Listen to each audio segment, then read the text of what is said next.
find it difficult to believe I'm saying this, but I am proud to stand here with you. Let's finish this, yes?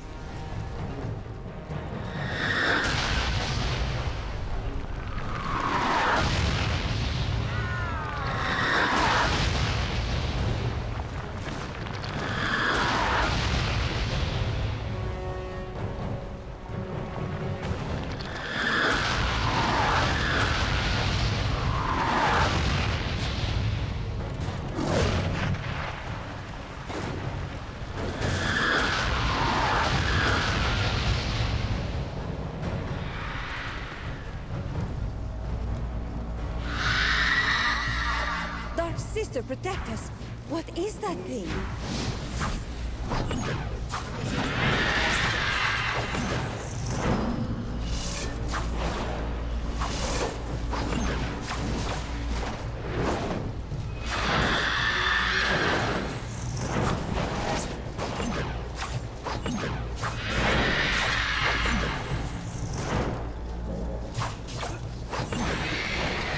Such a disappointment for a girl.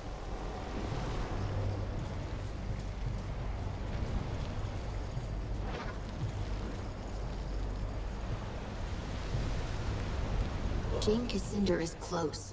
She found her way to the tree at the center of the forest, and she's waiting for you there. I came to warn you. She is not alone. She's called the other Archons back to life. I've already seen them. And another creature, too. Not just the Archons and the Devas. Something much worse. It hasn't taken shape. Not yet. So, those four-armed demons have a name. No one has seen a Deva since the dawn of the world. They serve the Creator Gods, just as the Archons did. If Archons were couriers and envoys, then Devas were soldiers, the wrathful hand of their gods. Even then, they were said to be terrible, but not as monstrous as you see them now. Jane called something else back to life? Do you know what it is? Nothing I have seen before. But anything is possible here. This forest grew from seed of the first creation. It's alive with the power of the old Creator Gods. Jane has tapped that power. She has used it wrongly, yes. But it's still the same power that gave birth to the world.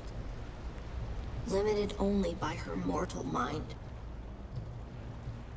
But it won't matter. If you strike now, you can still defeat her. Is there anything else you can tell us? If what you say is true, we'll need every advantage we can get. Yes, we would welcome a word of advice, or a fabulous mystical artifact if you prefer. The danger won't come from Jane Cassandra. You have nothing to fear from her. The presence that is taking shape, that is the real threat. Destroy it, and the power in this forest will be broken. Jane's Archons and Devas will return to dust. That's all I know for certain, but I'll be with you again, before the end.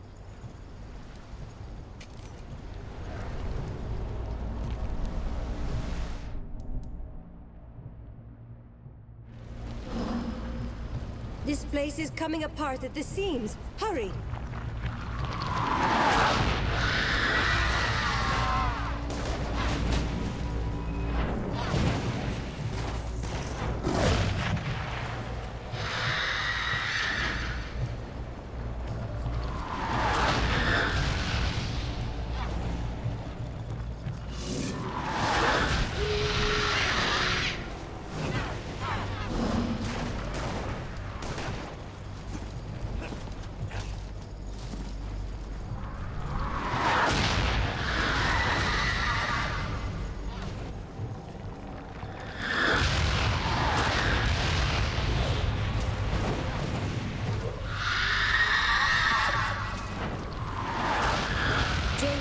Is near. Let us finish this, yes? That actually hurts.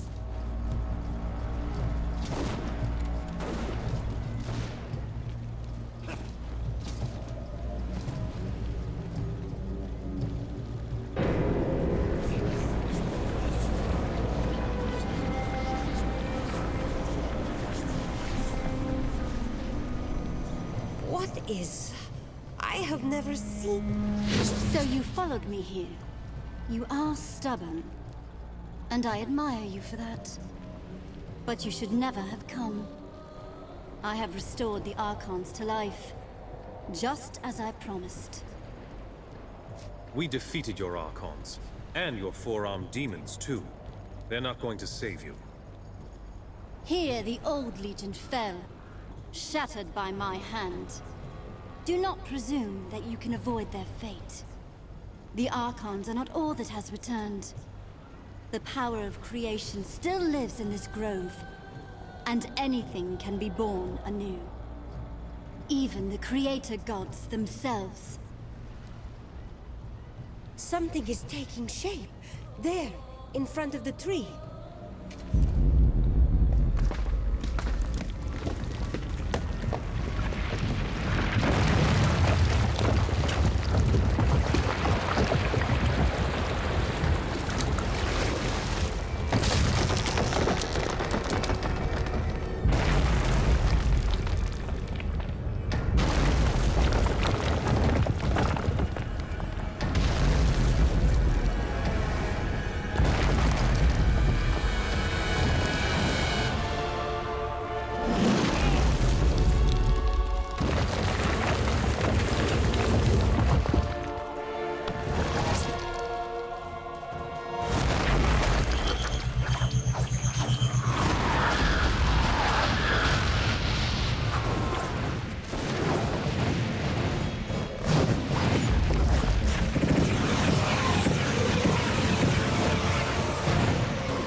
obliged.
The voices of my mother's gods. I cannot hear them anymore. Not even a whisper. They are lost. You will not see them or hear them ever again. You lie, child. Or whatever you truly are behind that innocent face.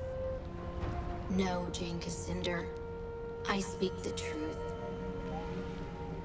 What remained of your mother's gods has been destroyed, and the power of creation has fled this grove. It will never return. You told me that this forest grew from a seed of the first creation. Is it dead then? That cannot be. My mother searched for thousands of years, and this was the only remnant of her gods that she ever found. The power in this forest might have been used to restore the old gods and all their servants to life.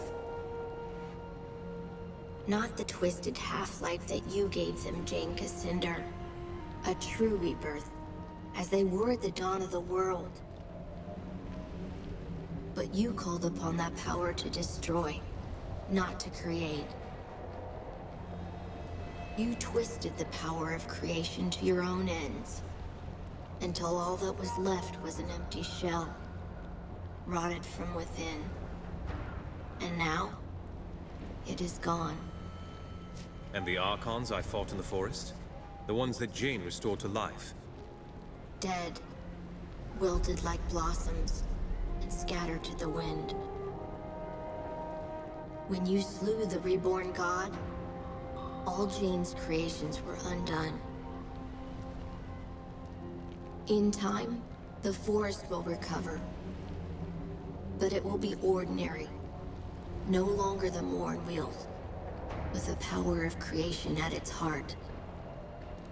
The forest was already corrupted, even before Jane tried to call the Archons back to life. The first time Jane called on the power of the old gods, it was to murder Hugh Montbarron 30 years ago. She knew she was misusing that power, but she was too full of anger, and she didn't care. After that, the Mornweald grew rotten and sick. All its potential for good was lost. Why did this power respond to Jane and no one else? Jane's mother was first sister. When she died, her fire passed to Jane. The first sister stood at the right hand of her gods. Only pale shadows of their minds persisted in this grove. But they remembered her. That is why Jane saw her gods in visions and dreams, just as her mother did before her. And that is why Jane could unlock the power that was buried here. We have a decision to make. What to do with Jane. Think of all the people who call this woman a saint. Do you truly want her blood on your hands? I expect no mercy from the Legion. Do as you like. Before I pass judgment on you, I want to know why you acted as you did. Honestly, and in your own words. Why did I murder your father? That is what you want to hear, is it not? I was young, full of anger. My own father was dead by the Legion's hand. So I raised an army. I swore to avenge him myself, if I had to carve my way through every chapter house in Ebb. If the other Legionnaires had handed over Montbarron, I would never have hunted them down. But they were so stubborn, so loyal to their chief. That was wrong of me. I should not have punished the whole Legion for Montbarron's sin. The Mornweald was sacred to your people, and especially to your mother. Why would you confront the Legion here? Montbarron lured me to this place. Somehow, he knew what I was. And he knew that this forest was sacred to me. He believed that I would never dare to strike him down. Not in the presence of my mother's gods. You're sorry for killing the Legionnaires, but not for killing my father. I take no pride in the pain I caused you. But I am not sorry for the death of Hugh Mott Baron. No, I would kill him again. He murdered my father, and I don't care what his reasons were. You asked for honesty. There you have it. You've told me why you destroyed the Legion, but why fight a war with the Queen? I will answer your question with one of my own. Do you believe that Rosalind would make a stronger queen than me? My father was a king, my mother a chief among her people and chosen of her gods. I have made mistakes, yes, but I know how to lead. And Rosalind, she has the heart of a lamb. Would you trust the rebuilding of this kingdom to a sheltered little girl? Rosalind is stronger than you think, and stubborn as well. Stubborn? Yes, I suppose she must be, to stand against me for so long. But she is still young and untested. You may think that she is strong, but she has never ruled in her own right. Now you expect her to rebuild a kingdom, with only a few scattered legionnaires to help her. I warn you, that will be an even greater challenge than defeating me. I have no more questions. I've made my decision. And I am ready for your judgment, though I know what it will be. No, you won't die today. I promised Rosalind that I'd spare your life. Little Queen Mouse. I owe my life to that cringing girl. That is a fine irony. Am I to be your prisoner, then? Paraded through the streets in a gilded cage? Your life belongs to the Queen. We'll turn you over to the royal court, and Rosalind can decide your fate. Rosalind is soft. She will lock me in a tower, perhaps, but I will hardly suffer at her hands. You are not the Legion I remember. They would have demanded blood for blood. No mercy in matters of law. I accept your judgment of me. Let the war between us end. You are bound by your words, Jane Cassinder. The Legion has won, and you will trouble them no more. It's over then. For now, you deserve a rest. But it may be short-lived. We need to build our strength and train more legionnaires. You will find many willing to join the Legion now. Even a few who might surprise you. And you will need them soon.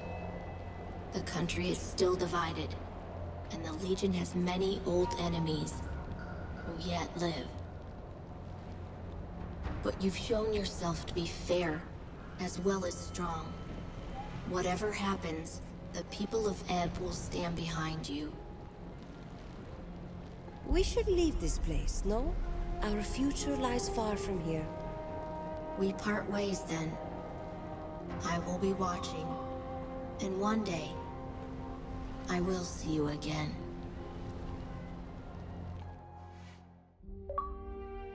You bid farewell to the Radiant Youth, and he sent you back to our chapter house in Stonebridge, where I awaited your return.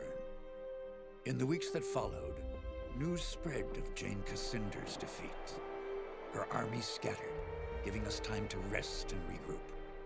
Martin Giscard returned safely from the Spire, along with Meister Wolf and the Automaton army. Only a few weeks later, elections were held in Stonebridge. Meister Wolf, who had been so public in his support of the Legion, almost won the office of mayor. But he was defeated in the end. Many people had wanted the dapper old gent to hang. They resented the fact that the Legion had spared his life, and they blamed poor Wolf.